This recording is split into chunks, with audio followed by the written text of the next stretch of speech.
कई बार हम बहुत ही ज़्यादा अपनी लाइफ को लेकर सीरियस हो जाते हैं कि जैसे ही कुछ बुरा हुआ तो हम उदास हो जाते हैं और पल भर में जब कुछ अच्छा घटित होता है तो हम खुश हो जाते हैं।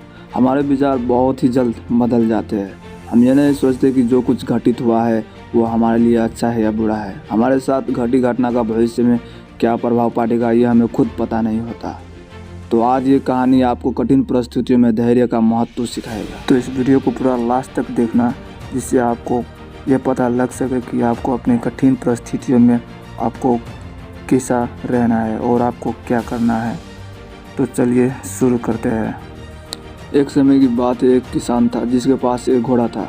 वो अपने इस घोड़े से बहुत ही ज़्यादा प्यार करता था।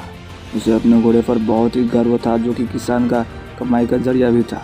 अपनी इस कमाई से किसान अपने परिवार का पेट भर लेता था। लेकिन एक दिन वो घोड़ा भाग गया। उसके भागने के बाद समाज के लोग और उस किसान के पड़ोसी उसके पास आकर कहने लगे, हे भगवान, तुम्हारा घोड़ा जिस पर तुम्हें बहुत घमंड था और तो भाग गया। उसको सांत्वना देने लगे कि उसके साथ बहुत बुरा हुआ। लेकिन किसान ने उसका जवाब बहुत ही सहजता से देते हुए कहा, हाँ, बहुत बुरा हुआ। फिर अगले दिन घोड़ा वापस आ गया। लेकिन सिर्फ घोड़ा वापस नहीं आया, बल्कि वह अपने साथ 3 जंगली घोड़े भी ले आया। फिर उसके पड़ोसी उसके पास दौड़ते हुए आए और उस किसान से कहे, आपका घोड़ा आ गया और अपने साथ 3 घोड़े भी लाया है। यह तो बहुत अच्छी बात है, आपकी किस्मत तो बहुत ही अच्छी है। किसान बहुत खुश हुआ, उनकी तरफ देखा, फिर उसका जवाब बहुत ही साधारण रूप से दिया और कहा, हाँ, शायद। फिर कुछ दिनों बाद किसान का बेटा उसी जंगली घोड़े में से किसी एक को काम के लिए उपयोगी बनाने की कोशिश कर रहा था।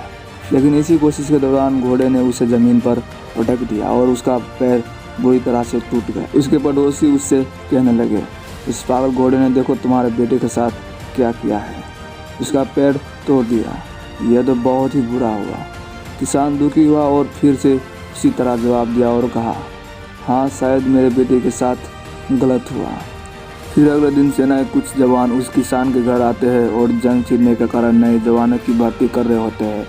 उसमें से एक जवान ने किसान को बेटे को देखा और बोला, इसका पैर तो टूटा हुआ है, हम इसे सेना में भर्ती नहीं कर सकते। और वे जवान गांव के सभी लड़कों को लेकर अपने साथ चल गए। यह जानकर उसके पड़ोसी और बाकी गांव वाले उसके पास आए और बोलने लगे, तुम्हारे बेटे को तो जवान जंग के लिए नहीं ले गए, तुम्हारी किस्मत तो बहुत ही अच्छी है। इस आखिरी बार भी किसान ने फिर से बड़ी सहजता से कहा, हाँ, शायद। इस प्रेरक कहानी में से हमें ये प्रेरणा मिलती है कि हमारे लिए चीज़ों को नकारात्मक ढंग से सोचने में ज़रा भी समय नहीं लगता है। जब भी कुछ हमारे अनुकूल नहीं होता तो हम उसे बुरा ही समझते हैं। लेकिन सच बात यह है कि कोई नहीं जानता कि जो हमारे साथ घटा है वो बुरा है या अच्छा। इस कहानी में भी किसान के भावों में परिवर्तन परिस्थितियों के कारण होता है। बुरी परिस्थितियों में वह नकारात्मक हो जाता है और अच्छी परिस्थितियों में वह सकारात्मक। नकारात्मक और सकारात्मक परिस्थितियों के बीच के समय में धैर्य रखना बहुत ही ज़रूरी होता है कि आप वाकई में ये बता सकते हैं कि हमारे साथ जो घट रहा है वो गलत है या सही, बिना ये जाने के भविष्य में उसका क्या प्रभाव पड़ेगा हम पर, हमारे जीवन पर। मुझे लग रहा है कि आपका जवाब होगा नहीं। हमारे समाज में, हमारे देश में ऐसे बहुत से महान लोग हैं जो अपने जीवन में असफल हुए हैं, हारे हैं, अनेक बड़ी बड़ी बीमारियों से लड़े हैं, किंतु उन्होंने कभी भी अपना धैर्य नहीं खोया और ना ही हार माने। यही आगे चलकर बड़े प्रसिद्ध हुए, सफलता के मुकाम पर पहुँचे और महान बने। हमारे बड़े बुजुर्ग सही ही कह गए, जो होता है अच्छे के लिए ही होता है। यह छोटी सी लाइन हमें बहुत ही कुछ सिखा जाती है और ये बातें हमें कभी नहीं भूलनी चाहिए। हमेशा कोशिश करते रहो, जीवन के पथ पर निरंतर आगे बढ़ते चलो।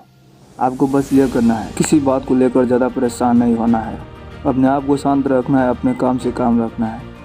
अपने सुझाव और सवाल मुझे इस वीडियो कमेंट में बताइए, जिससे मैं आपके लिए एक नई वीडियो बना सकूँ। नई प्रेरक बातें आपसे साझा करने की प्रेरणा मुझे आपसे ही मिलती है।